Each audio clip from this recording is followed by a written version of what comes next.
Janazaan obboleettii teenya Hakiimallee har'a Kuweet irraa gara Itoophiyaa seenteetiin hin jirti. السلام عليكم ورحمة الله وبركاته. السلام عليكم ورحمة الله وبركاته. السلام عليكم ورحمة الله وبركاته. بسم الله الحمد لله والصلاة والسلام على رسول الله صلى الله عليه وسلم. السلام عليكم ورحمة الله وبركاته.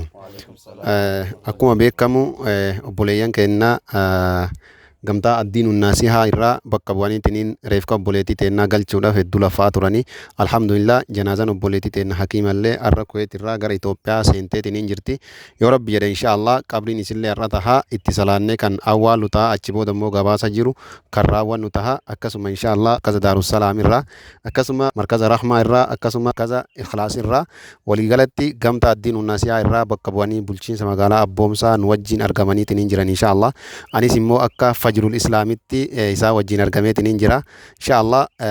Asirratti dhaamsa qaban gamtoota fi akkasuma barattoota isaaniitiif kan torbaan tokko ol darsii dhaabaniitiin janaaza obboleettii teennaa galchuudhaaf takkaa imurratti waliin bahin takkaa barattootaan akkam jirtan hin jehin inshaallah dhaamsa qaban kan isinii dabarfatan ta'u inshaallah daqiiqaa gaggabaabdu. السلام عليكم ورحمة الله وبركاته. سلا سنتي هندير يسونو إفسقو دمجرا بكابو دانان قمتان الدين والنصيحة في أميراني في براتوني سندوما كيسانو غلطوما دعائن سكاسوما نبرا دابتا يادانس برينس واندا نبرا دابتاني جزان كيسان جنتها تونجا غروس صدياتين دبرس. بسم الله الرحمن الرحيم. السلام عليكم ورحمة الله وبركاته. مجموعة الدين والنصيحة هدوتا كيف جني بري عن اللي بهدوتا كديم تنبيه هنجا قرتي بري خم ربجا في خم صدوم شني في ربا فري صدوم شنيتي ديم تاني جرتنا معنا يسندو كنا تيلي قال ما نسني جيني جرب بليتي تنيلين كويت الراجنازان سير أفته إثيوبيا سنتي جرتي أران تن أول شيء سيراتيف أرجمنا جرا إن شاء الله إيجا أول لبو درسيتي خليد برسني في خانهم داو خيسني والجروتها خنافو إن شاء الله جمع أستاذ خيني خبجة ما في جالتما برسيسها مركز الإخلاص أستاذ الكريم تسني دورسا وبالله التوفيق. السلام عليكم ورحمة الله وبركاته. وعليكم السلام ورحمة الله وبركاته. دران درسي السلام عليكم ورحمة الله وبركاته. جتشو بربادا شكرا لكم.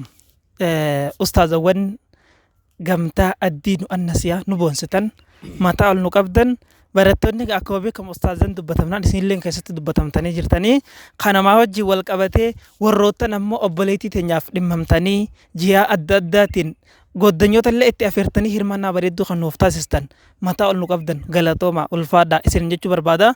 Janaazaan obboleettii teenya arraan tana kan qabaramu ta'a inshaallah ka isin argisiifnu ta'a viidiyoo sanillee akka beekamu ustaaza keenya kabajamoof jaalatamoon markaza fajrul islaamirraa kan dhufanii nu keessatti argaman yeroo dheertuu tan wajjin baanii otoo yeroo takka hin dadhabin baaballee jechuudha hulaa tahanii magaalaa Abboomsaa tanallee naqan isaan dhaloota asiiti. Kanaaf inshaallah markaza fajrul islaamirraa inshaallah sagantaa afaan biraatiin kaniif ni dhiyeessan taha isaanii wajjin turtii gaarii isin jedha.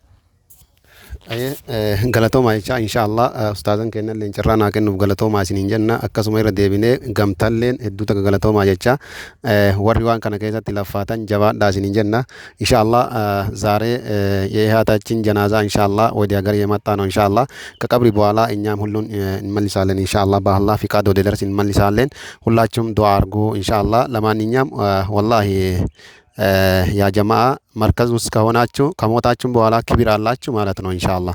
ስለዚህ ሁላችሁም በደንብ ጠንክሩና ያዙ እንላለን ኢንሻአላህ። ባረከላሁ ፊኩም ኢንሻአላህ።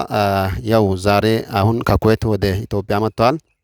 ከዛ ከቀበረን በኋላ ኢንሻአላህ ወደ ፕሮግራማችን እንመልሳለን። እነሱም ኡስታዝ ከዳሩሰላም ነው መጣ መርከዝ ዳሩሰላም ኡስታዝ ቢላል ይባላል የሐኪማ ኡስታዝ ነው። እነሱ ደግሞ ኡስታዝ ያህያ ይባላሉ ከመርከዙ ረህማ ነው።